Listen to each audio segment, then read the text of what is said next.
उन्होंने कहा कि चुनाव का वक्त है, आप किसको वोट दीजिए नहीं दीजिए।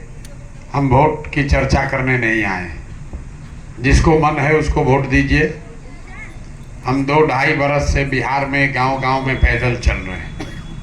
आज यहाँ गाड़ी से आए हैं, लेकिन 2-2.5 बरस से पैदल ही चल रहे हैं। 5 बरस 5,000 से ज़्यादा गांव में गए, और जो हमने अब देखा, अनुभव किया, वो आपसे थोड़ा साझा करेंगे।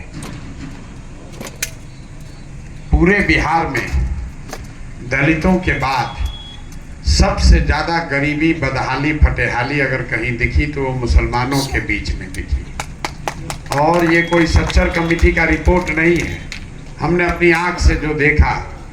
पूरे बिहार में जहाँ पर भी मुसलमानों की आबादी बढ़ी है, वो दलितों के बाद आप सबसे ज़्यादा गरीब और पिछड़े हैं।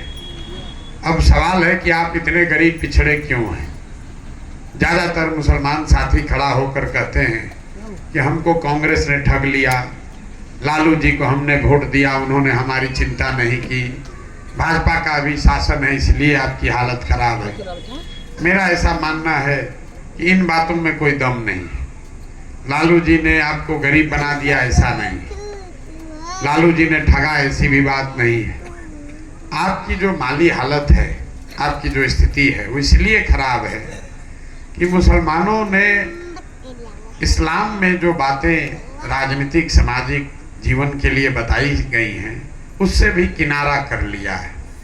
इस्लाम एक ऐसी कौम है, थोड़ी बहुत समझ जो मेरी आपके कौम की है, इसमें बहुत क्लियर हर जीवन के हर क्षेत्र के लिए कुछ न कुछ लिखा हुआ, आपको क्या करना है और क्या नहीं करना है। ये दूसरे धर्मों में नहीं लिखा हुआ है। दूसरे धर्म में ये चर्चा का विषय है। हर आदमी उस कौम के जो नबी हैं वो अपने तरीके से उसको बताते हैं, लेकिन इस्लाम में ये बातें बिल्कुल क्लियर लिखी हुई हैं कि आपको करना क्या है और क्या आपको नहीं करना है। अब यहाँ चर्चा हो रही है, जो हमारे साथी खड़े हुए बता रहे हैं, भाई प्रशांत किशोर आपके रहनुमा हो सकते हैं, जन सुराज में आपके लिए रास्ता खुल सकता है।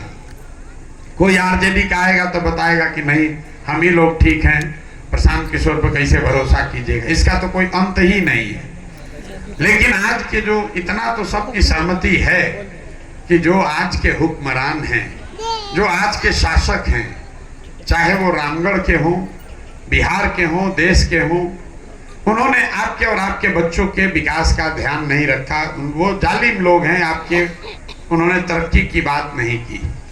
तो आपके कौम में बताया गया है, पैगंबर साहब ने कहा कि जिस कौम को अपने रहनुमाओं की समझ न हो, उसके ऊपर जालिम हुक्मरानों को मुसल्लत कर दिया जाता है।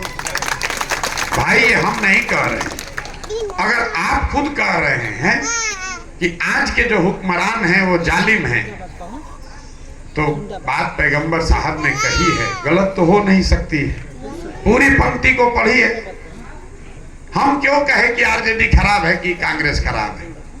अगर आज के हुक्मरान जालिम हैं तो कहीं न कहीं आपसे अपने रहनुमाओं को चुनने में गलती हुई है, तभी आपकी ये दुर्दशा हुई है।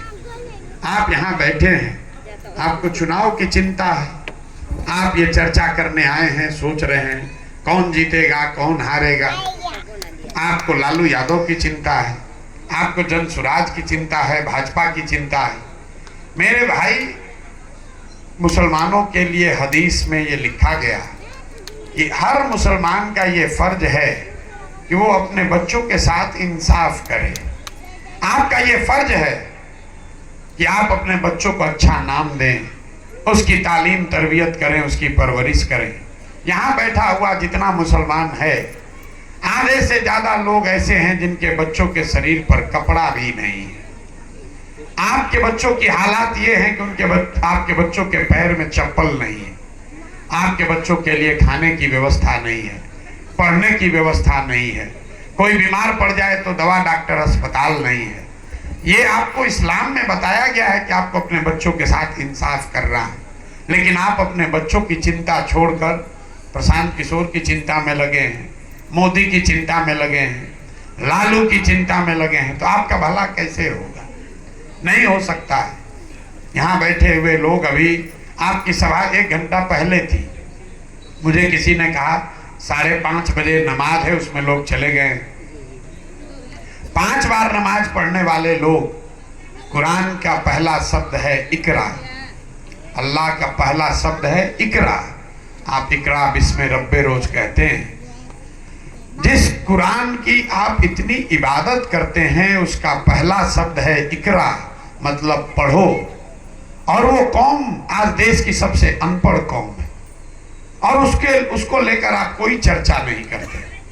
मुसलमानों के बड़े बड़े चिंतक, यहाँ के दानिश्वर, समाज की चिंता करने वाले लोग ये चिंता नहीं कर रहे हैं कि हमारे बच्चे पढ़ेंगे कैसे, तो आपका सुधार होगा कैसे? कैसे होगा आपका सुधार?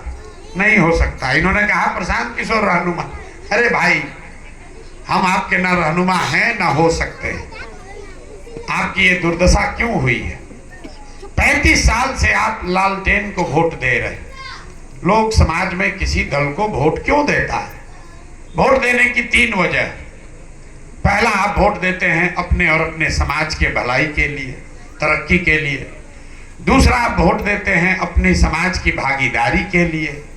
और तीसरा, आप वोट देते हैं अपने राजनीतिक विरोधी को हराने के लिए। इन तीनों कसौटियों पर अपने 35 साल के निर्णय को आप जरा कस कर देखिए। विकास तो आपको मिला नहीं। जितने भी मुसलमान हैं वो ये तो मानेंगे कि भैया विकास से तो आपका कोई लेना देना ही नहीं है। अब भागीदारी का आलम देखिए। इन्होंने कहा कि जन स्वराज वालों ने कहा है 40 टिकट देंगे। आप में से किसी ने ताली बजाया। मेरे भाई, पूरे बिहार में आबादी के हिसाब से 40 विधायक होना चाहिए। आज मुसलमानों के सिर्फ 19 विधायक हैं और इसकी खूब चर्चा आप लोग करते हैं। मैं आपको बता रहा हूं ये चिंता का कारण नहीं है। आपके 19 विधायक इसलिए हैं कि जिन दलों के साथ आप काम करते हैं, जिन दलों के साथ आप राजनीति करते हैं, उन्होंने आपको टिकट नहीं दिया। चिंता का कारण ये है कि आबादी के हिसाब से बिहार में 1650 मुसलमान मुखिया होना चाहिए। बिहार में 1200 से कम मुसलमान ही मुखिया हैं। आबादी के हिसाब से 27,500 वार्ड सदस्य मुसलमान होना चाहिए। सिर्फ 11,000 से कम मुसलमान ही वार्ड सदस्य हैं। अब जितने लोग आप आए हैं, आप हमको सोचकर बता दीजिए कि भाई विधायकी में तो टिकट राजद ने नहीं दिया, कांग्रेस ने नहीं दिया। आपको मुखिया बनने से किसने रोका? आपको वार्ड सदस्य बनने से किसने रोका? आपको रोका उस मानसिकता ने जिसको आपने ओढ़ लिया है पिछले 35 साल में, जिसमें आपको ये बता दिया गया कि आप अपने भागीदारी की बात मत करो, अपने बच्चों की पढ़ाई रोजगार की बात मत करो, हमारे पीछे चलते रहो, हमको वोट देते रहो, हम तुम्हारी चिंता करेंगे, भाजपा से तुमको बचा के रखेंगे। तब चलिए इसी को देख लीजिए कि भाजपा से आप कितना बचे हैं। विकास तो आपको मिला नहीं, भागीदारी आपकी है नहीं।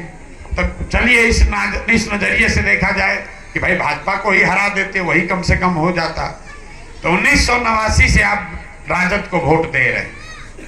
तब न जन स्वराज था, न ओवैसी थे, कोई नहीं था। 1989 से लगातार मुसलमान राजद को वोट दे रहा। 1989 में भाजपा का बिहार में 0 सांसद था, 0, और देश में 2। देश में आज भाजपा के 240 सांसद हैं, बिहार में उनके और उनके गठबंधन का 30 से ज्यादा। तो आप बताइए, आपको विकास मिला नहीं, भागीदारी मिली नहीं, भाजपा को आप हरा पाए नहीं, तो आपको ये अपना निर्णय बदलना चाहिए कि नहीं बदलना चाहिए? और अगर आप नहीं बदलते हैं तो आप ये कहिएगा अगर बदल भी लें तो आगे का रास्ता नहीं दिख रहा है, क्या करें? अगर इनको न दे तो क्या करें? मुसलमानों की ये बड़ी चिंता है कि मान लीजिए हमको समझ में तो आ रहा है कि राजद वाले हमारी चिंता नहीं कर रहे, तो हम ये न करें तो क्या करें? तो प्रशांत किशोर की बात सुनने से नहीं होगा।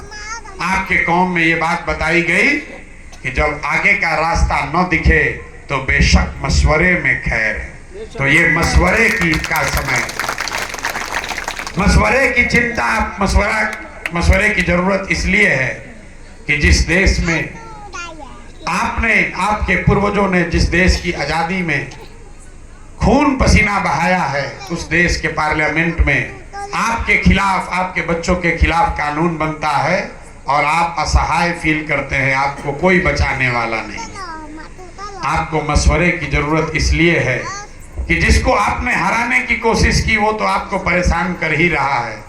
जिसको जिताने के लिए पूरे देश में 10 करोड़ मुसलमानों ने वोट दिया, जब आपके बच्चों के को रोड पर मार दिया जाता है, कोई उत्तर प्रदेश में आपके गरीब के घर पर बुलडोजर चला देता है, तो जिन लोगों को 10 करोड़ मुसलमानों ने वोट दिया है वो भी आपके लिए आवाज नहीं उठाता है। इसलिए आपको मशवरे की जरूरत है। तो प्रशांत किशोर को वोट दीजिएगा, जनसुराज को वोट दीजिएगा, उससे आपका मसला नहीं सुलझेगा। आप यहाँ जनसुराज का विधायक अगर जिता दीजिएगा, उससे क्या हो जाएगा? उससे आपके मसाइल खत्म नहीं होंगे, उससे आपकी तरक्की नहीं होगी। प्रशांत किशोर आपको गरीबी से नहीं निकाल सकते हैं। गरीबी से अगर निकलना है, इस परेशानी से निकलना है, तो आपको जद्दोजहद के लिए तैयार होना पड़ेगा।